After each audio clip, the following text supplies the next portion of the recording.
Did Rick just get banned to do the twist? Tonight, Fox on top of a Fed that just let a lot of market guys down.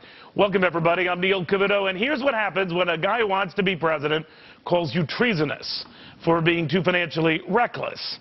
You get cautious. And if you are one Ben Bernanke, you get out of the way. And if you are an investor today, you just get out, period.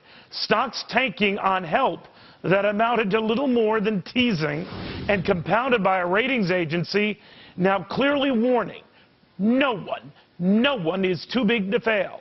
And that goes for you, too, Bank of America, especially you. Downgraded today, just part of the bank pylon today. Yet, oddly, all the stuff that one Rick Perry has been preaching, well, for lots of days.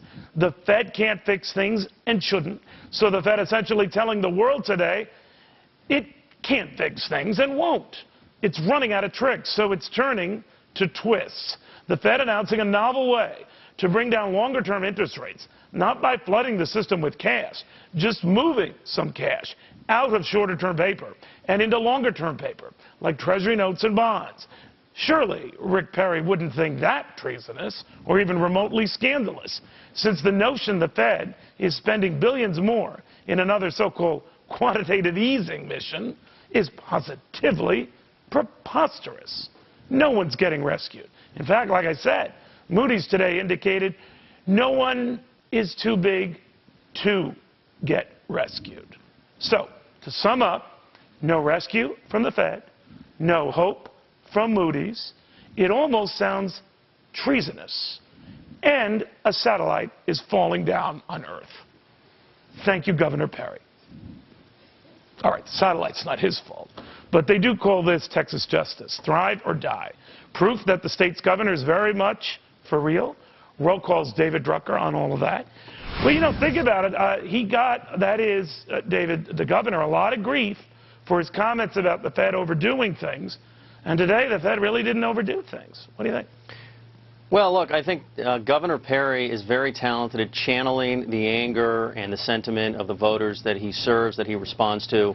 And I think that when he spoke up about the Fed a couple of weeks ago, regardless of what you think about the language he used, I think that he was speaking for a large number of Republicans and conservative-leaning independents who have been troubled by the Fed, who see it as an extension of the Obama administration of late. I think that isn't necessarily the Fed's fault, but they've been active and out front in trying to address the economy.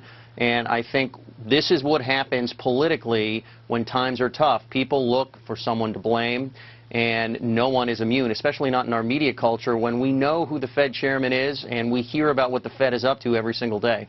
You know, though, you got to be careful what you wish for, though, right, David? I mean, if it looks like the market's clearly disappointed that the Fed didn't give them more and disappointed severally by the whole Moody's thing, but largely on the Fed disappointment, they might say, well, Rick, Governor, this is life as you want it.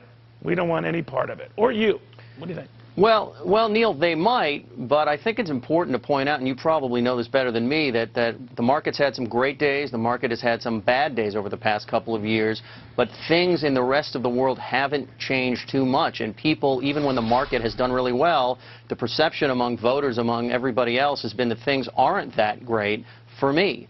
And so I don't think it necessarily hurts a politician to speak out against the Fed, have the market do what it did today, because nobody thinks things were good yesterday, and so I don't think they were expecting the Fed to make things any better. I just wonder whether this was his sort of Ronald Reagan evil empire moment when everyone criticized President Reagan for that, his comment about the Soviet Union, and later on they concluded, you know, the Gip was right, they are evil, you know?